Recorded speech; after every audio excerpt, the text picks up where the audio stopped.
Hello बच्चों, let's see this question and here this question says state true और false। आपको यहाँ पर ये स्टेटमेंट दे रखी है, आपको बताना है कि ये स्टेटमेंट सही है या फिर गलत है। देखिए स्टेटमेंट है the revolt of 1857 spread through out the India. जो 1857 का रिवॉल्ट था वो पूरे भारत में फैल गया था। तो देखो ये स्टेटमेंट आपकी काफ़ी हद तक सही लगती है बट एक्चुअली गलत है। इसलिए गलत है क्योंकि जो 1857 का रिवॉल्ट था वो बहुत बड़े लेवल पे हुआ था लेकिन पूरे इंडिया में फैला हुआ नहीं था।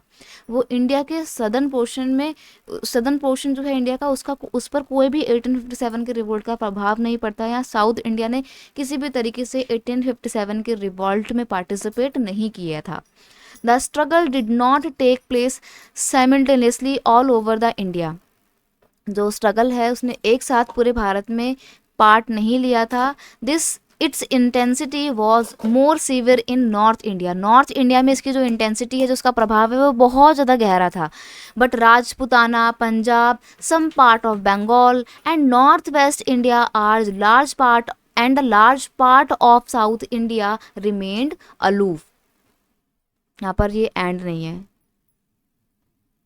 सॉरी आर नहीं है, एंड है।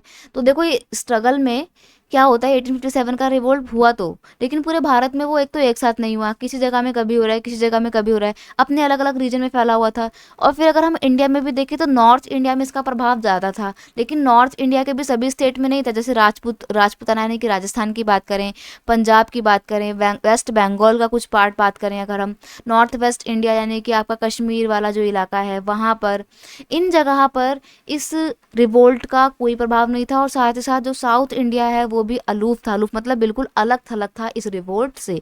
तो बेसिकली जो आपका उत्तर प्रदेश का जो पार्ट है, बिहार का जो एरिया है, और वेस्ट बंगाल में बैरकपुर नाम की जगह, और मध्य प्रदेश, ये इन कुछ एरिया में 1857 का रिवोल्ट ज़्यादा फैला हुआ था। ठीक है, तो यहाँ पर ये स्टेटमेंट आपकी फॉल्स है। I hope you understood it well. Best of luck.